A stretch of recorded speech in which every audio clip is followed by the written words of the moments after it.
My best friend convinced my fiancé I was cheating, ruined our engagement, then swooped in to comfort him. They got married 6 months later. Now he's calling me at 3 a.m. She's been lying about everything, so I decided to show him just how deep her betrayal really goes. The call came at 3:17 a.m. on a Tuesday. I almost didn't answer. Unknown number, middle of the night. But something made me pick up. Zoe? The voice was shaky, desperate. It's me. It's Ethan. My blood went cold. Ethan, my ex-fiancé. The man who'd accused me of cheating based on evidence my best friend Meredith had provided. The man who'd thrown my engagement ring at my feet and told me I disgusted him. The man who'd married Meredith 6 months after our relationship imploded. What do you want? My voice came out steadier than I felt. I need to see you, please. Meredith, his voice cracked. She's been lying about everything. The photos, the messages, all of it. None of it was real. I sat up in bed, my heart pounding. What are you talking about? She fabricated everything. The photos of you with that guy? Photoshopped. The text messages from your phone? She created them on some app. Even the hotel receipts. She made them all up.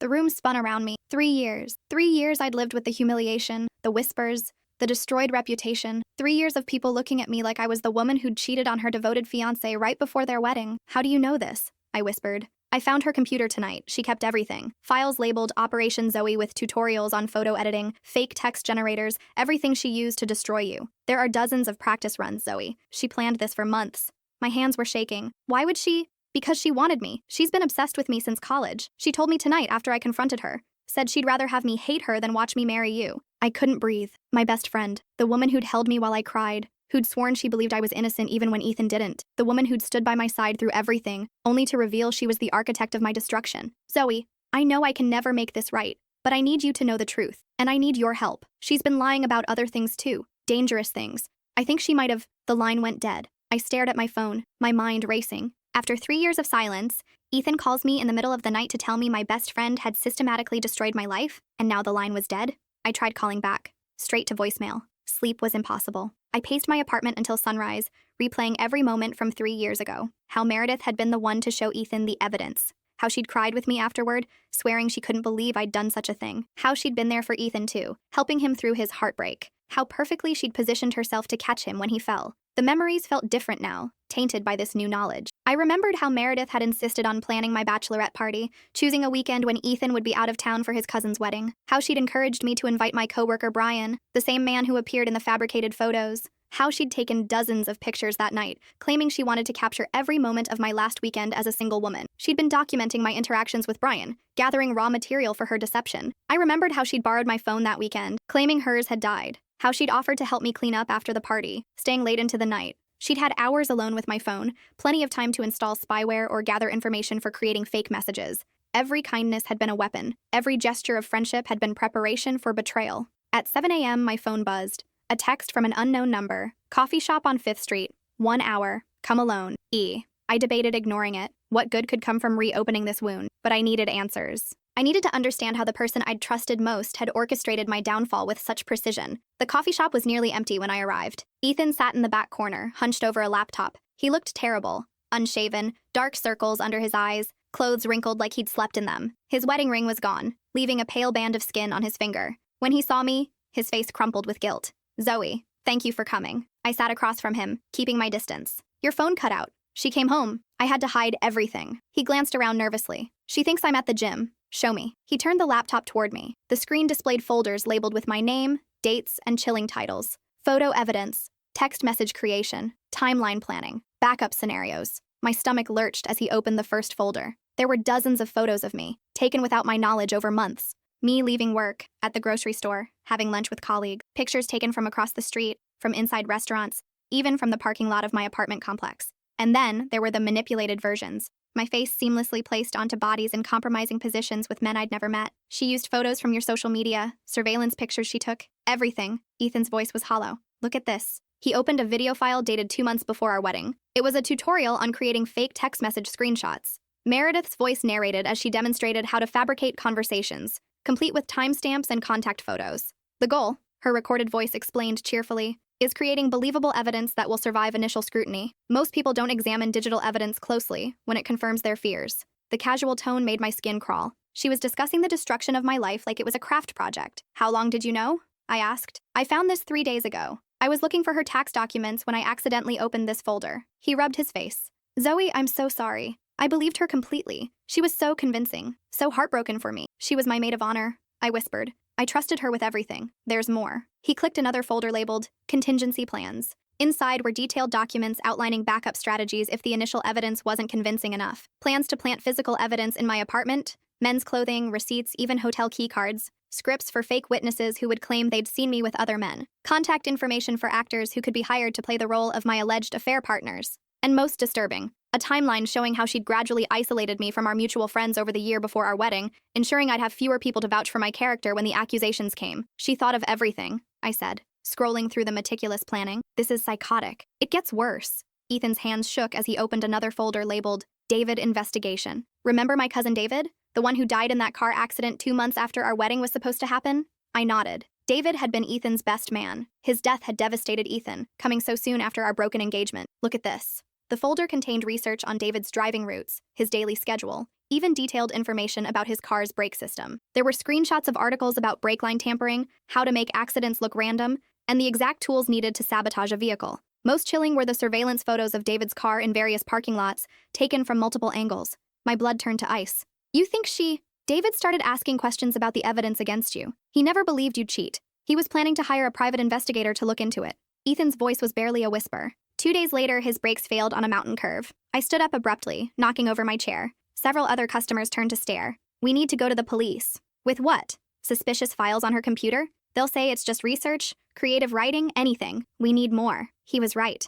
Meredith was a corporate lawyer. She'd know exactly how to explain away circumstantial evidence. She'd probably claim she was writing a thriller novel or researching for a legal case. What do you want from me? I asked. Help me get her to confess. She thinks she's won everything. If she believes you're no threat, she might admit what she's done. The plan was simple and dangerous. I would reach out to Meredith, pretending I'd heard about her marriage and wanted to make peace. We'd meet somewhere public, and Ethan would record the conversation from nearby. I spent the rest of the morning crafting the perfect message. It had to sound genuine, vulnerable enough to appeal to her ego, but not so pathetic that she'd be suspicious. That afternoon, I sent Meredith a carefully worded text.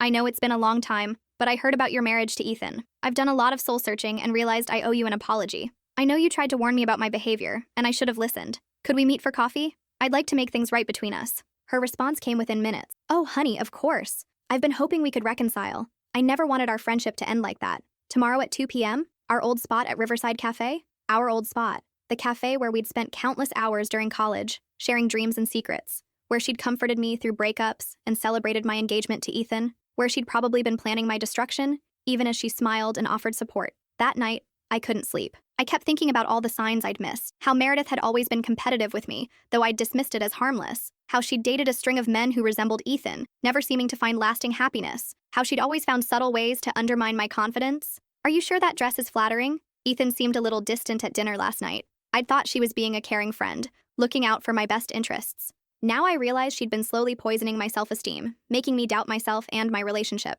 The next day, I arrived at Riverside Cafe early and chose a table with clear sightlines. Ethan was positioned across the room, wearing a baseball cap and sunglasses, his phone discreetly recording everything. We'd tested the audio quality that morning. It was clear enough to capture our conversation from that distance. Meredith breezed in exactly on time, radiant in a way I'd never seen before. She wore a designer dress I didn't recognize and carried a handbag that probably cost more than my monthly rent. Marriage suited her. Or maybe it was the satisfaction of having destroyed her best friend and stolen her life. Zoe! She embraced me like nothing had happened, her perfume overwhelming and expensive. You look wonderful. Different, but wonderful. I'd lost 15 pounds over the past 3 years, stress and heartbreak carving away at my appetite. My hair was shorter now, my style more conservative. I'd learned to armor myself against the world's judgment. Thank you for meeting me, I said, settling across from her. I've been doing a lot of thinking about what happened. I'm so glad you reached out. I've missed you terribly. Her eyes sparkled with what looked like genuine affection. I know things ended badly between you and Ethan, but I've always hoped we could stay friends. The ease with which she lied was breathtaking. She'd missed me the way a hunter misses prey that got away.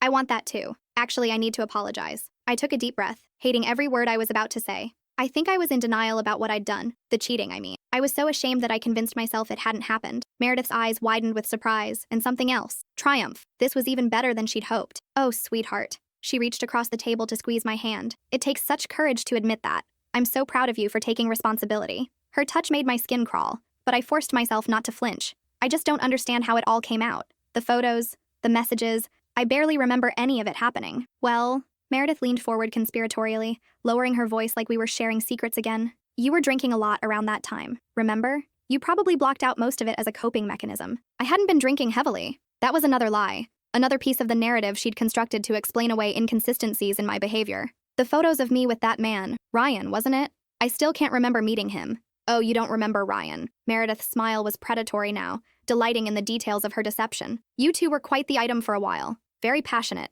You said he made you feel alive in ways Ethan never could. I said that? Those were your exact words. You were crying when you told me, so conflicted about the affair. More fabrication. I'd never cried to her about any affair because there had been no affair to cry about. I wish I could remember. What did he look like again? Tall? Dark hair? That charming smile that made you weak in the knees? You introduced us at that gallery opening downtown. I'd never been to a gallery opening with Meredith. And the man in the photos was blonde with a stocky build. She was mixing up her own lies. You have such a good memory for details, I said. I'm envious. I feel like I lost months of my life. Trauma can do that, she said sympathetically, playing the role of caring friend. Your mind probably protected you by forgetting the guilt and shame. The lies flowed so easily from her lips. She wasn't just evil, she was gifted at it, weaving fiction and reality together until even she might believe her own stories. Can I ask you something personal? I said. Of course. We're friends. Are you happy? With Ethan, I mean. I know you two got together pretty quickly after everything fell apart. For the first time, her expression flickered. A micro-expression of uncertainty before the mask snapped back into place. We comforted each other. We were both devastated by what you'd done to him, to our entire friend group. It must have been hard watching him suffer. It was heartbreaking. Her voice took on a dreamy quality, like she was savoring the memory. But I'd been in love with him for years. Since college, really. I never thought I'd have a chance. My pulse quickened. This was new information, something she'd never admitted before. You never mentioned that before. Well, he was with you. I could never say anything. She leaned back, relaxing as she talked about her triumph. I used to fantasize about what our life would be like together, where we'd live, what our wedding would look like, how many children we'd have, and now you have it, and now I have it. Her smile was radiant and terrifying. Everything I ever wanted. Ethan is an amazing husband, so attentive, so grateful for everything I do. He tells me every day how lucky he is that I stood by him through his darkest period. The irony was sickening. Ethan was grateful to the woman who had created his darkest period, even if it meant destroying our friendship. Zoe, she reached for my hand again, her grip surprisingly strong. I tried to warn you. I told you that cheating would ruin everything. You chose not to listen to someone who only wanted to protect you. The rewriting of history was breathtaking. She'd created an entire alternate reality where she was the victim, the loyal friend trying to save me from myself. You're right, I said. I should have listened. I should have realized that someone who truly loved me would never betray me. Something in my tone must have alerted her because her expression sharpened. What do you mean? Nothing. Just that you were such a good friend. Always looking out for me, always there when I needed support. I was, she said firmly. Everything I did was to protect the people I cared about. Like David? The name hit her like a physical blow. Her face went white and her hand jerked away from mine as if I'd burned her. What about David? Ethan's cousin, the one who died in that car accident. He was asking a lot of questions about my supposed cheating, wasn't he? I don't know what you're talking about. But her voice was strained now, the confident mask slipping. He didn't believe I'd done it. He was going to investigate, hire a private detective to look into the evidence. Meredith stood up abruptly, her chair scraping loudly against the floor. I think this conversation is over. Is it? Because I think we're just getting to the interesting part. You sound paranoid, Zoe. Maybe you should see someone about that. Get back on medication. Another lie. I'd never been on psychiatric medication. Or maybe I should see someone about break lines. She went perfectly still. In that moment, I saw the real Meredith, cold, calculating, and utterly without remorse. The woman who had murdered an innocent man to protect her fantasy. You have no idea what you're talking about, she said quietly, but her voice carried a threat. Don't I? You're very thorough, Meredith. But sometimes being thorough means keeping records of things you shouldn't. I stood up too, matching her energy. David was going to expose you, so you killed him. That's insane. Is it? You researched his routines, his roots, how to tamper with brake lines without leaving evidence. You made it look like an accident. You can't prove any of that. Actually, Ethan's voice came from behind her. I think I can. She spun around to find him standing there, phone in hand, recording light blinking red. Hello, wife. Meredith's face cycled through emotions. Shock, rage, calculation, and finally a cold fury that made my blood freeze. When she spoke, her voice was deadly calm. You think anyone will believe this? A conversation taken out of context between a mentally unstable woman and her former friend? I was humoring someone who clearly needs professional help. Maybe, Ethan said, but they'll definitely believe this. He held up a flash drive. Every file from your computer, every manipulated photo, every fake message, every contingency plan, including your research on David's murder. It wasn't murder, she snapped, then immediately realized her mistake. The confession hung in the air between us. Several other cafe patrons had noticed the commotion and were watching our table with interest. No? I asked quietly. What was it then? She stared at us both, trapped. The mask finally slipped completely, revealing the predator underneath. It was necessary, she said coldly. David would have ruined everything I'd worked for. just like you would have ruined Ethan eventually. Some people don't deserve the happiness they stumble into, and you do? I fought for it. I planned for it. I earned it. Her voice rose, drawing more attention. You had everything handed to you. Ethan's love, his devotion, a perfect life waiting for you, and you would have thrown it away eventually. You're weak, Zoe. You've always been weak. So you decided to throw it away for me. I decided to give it to someone who would cherish it properly, someone who understood its value. By murdering an innocent man. David wasn't innocent. He was going to destroy my marriage before it even started. She was fully unhinged now, years of suppressed truth pouring out. I saved Ethan from a life with a cheater, saved our friends from having to watch your inevitable divorce, saved myself from watching the man I love waste his life on someone completely unworthy. You saved yourself, I corrected. This was never about protecting anyone else. I loved him first, she screamed, causing the entire cafe to fall silent. I loved him longer. I loved him better. You had him for 2 years and barely appreciated what you had. I've loved him for 12 years. The cafe had gone completely silent. Other customers were staring, some recording with their phones. The barista had stopped what she was doing to watch the drama unfold. Ethan stepped forward, his face a mixture of disgust and pity. Meredith, love doesn't work that way. You can't just take it from someone else. Can't I? She looked between us, a smile playing at her lips that chilled me to the bone. Because I did. And for 3 years, we were happy. You were happy, Ethan. Don't try to rewrite history now that your guilt is inconvenient. I was happy with a lie. All happiness is built on lies. At least mine were carefully constructed. She gestured around the cafe at our audience. Look at all these people, living their little lives, believing their comfortable illusions. I just took control of mine instead of leaving it to chance. I stared at this woman who had been my closest friend for over a decade. Was any of it real? Our friendship? The memories we shared? The times you comforted me? Some of it, she admitted with shocking casualness. But even when we were teenagers, I resented you. Everything came so easily to you. Boys liked you, teachers favored you, opportunities fell into your lap. And you never even tried. You just expected the world to hand you whatever you wanted. So you decided to take it all away. I decided to level the playing field, to see what you were really made of when things got difficult. Her smile was cruel. Turns out not much. Ethan pulled out his phone. I'm calling the police. Wait, Meredith said, her voice suddenly calm and reasonable again. Let me ask you something, Ethan. These 3 years of marriage, were they really so terrible? Were you truly unhappy every single day? He paused, and I saw the uncertainty in his eyes. 3 years of shared experiences, even built on lies, created real memories, real feelings. We were good together, she continued, stepping closer to him. We fit. We understood each other. We had the same goals, the same values. Yes, our beginning was based on deception, but everything after that was real. Our wedding day, our honeymoon, the house we bought together, those feelings weren't fake. You murdered my cousin. I prevented your cousin from destroying our marriage with lies about a woman who wasn't worthy of you. They weren't lies. Does it matter now? She was close enough to touch him, her voice becoming hypnotic. We can't change what happened, but we can choose what happens next. Walk away with me. Leave this all behind. We can start over somewhere new, somewhere no one knows our history. For a moment, I thought he might actually consider it. 3 years of marriage, even built on lies, created bonds that weren't easily broken. Then he shook his head. No, I can't live with a murderer. Then you'll live with nothing, she said flatly. Because when this comes out, it won't just be me who's destroyed. Your reputation, your business, your family, everyone will know you married the woman who killed your cousin. Everyone will wonder what you knew and when you knew it. I can live with that. Can you? Can you live with knowing that your gullibility cost David his life? That if you'd been smarter, more observant,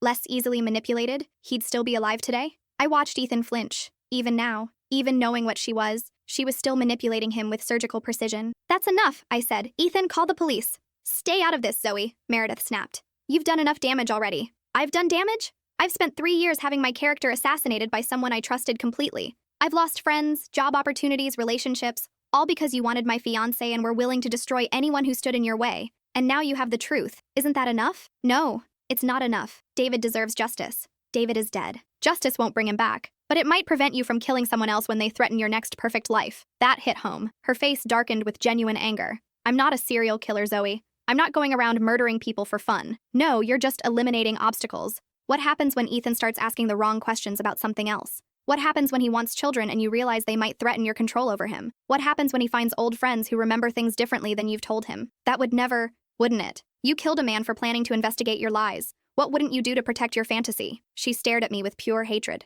You self-righteous bitch. You think you're so morally superior, but you would have done the same thing if you'd had the courage. No, Meredith, I wouldn't have, because I'm not a sociopath. You're just weak. Too weak to fight for what you want. Too weak to keep what you have. Too weak to rebuild when life knocks you down. Maybe, but I'm not a murderer. Ethan finally hit the call button. 911? I need to report a murder. As sirens wailed in the distance, Meredith looked between us one last time, her expression calculating even now. You know what the funny thing is? She said as police cars pulled up outside. Even with all this evidence, even with my confession on tape, I'll probably get a plea deal. Diminished capacity, emotional disturbance, temporary insanity, whatever my lawyer can make stick. I'll serve maybe 10 years, get out when I'm still young enough to start over. And Ethan will be waiting for you? I asked sarcastically. Ethan will move on. But you, Zoe? You'll spend the rest of your life wondering who else might be lying to you. You'll never trust anyone completely again. You'll question every friendship, every relationship, every kind gesture, and that's almost better than killing you. As the police led her away in handcuffs, she called over her shoulder, "Say hi to your new therapist for me. You're going to need one." Even in defeat, she was still trying to wound me, still attempting to control the narrative. Ethan and I spent the next 8 hours at the police station, providing statements and evidence. The digital trail was overwhelming. Meredith had documented her crimes with the thoroughness of someone who never expected to be caught. Her arrogance had been her downfall. The police found additional evidence in her home and office. Credit card records showing purchases of the equipment used to tamper with David's car. Phone records placing her near the scene. Even security footage from a gas station showing her following David's route on the day he died. When we finally walked out into the evening air, we stood awkwardly on the sidewalk, unsure how to process what had just happened. "What happens now?" I asked. "I don't know," he admitted. "The marriage will be annulled, obviously. The house, the joint accounts, everything we built together. It's all tainted now. I meant between us." He looked at me with sad, tired eyes. "I don't know that either. I destroyed your life based on lies. I married your best friend while you suffered alone. I questioned your character so thoroughly that I threw away years of love and trust. How do we come back from that?" "Maybe we don't," I said softly. "Maybe some things can't be fixed no matter how much we want them to be.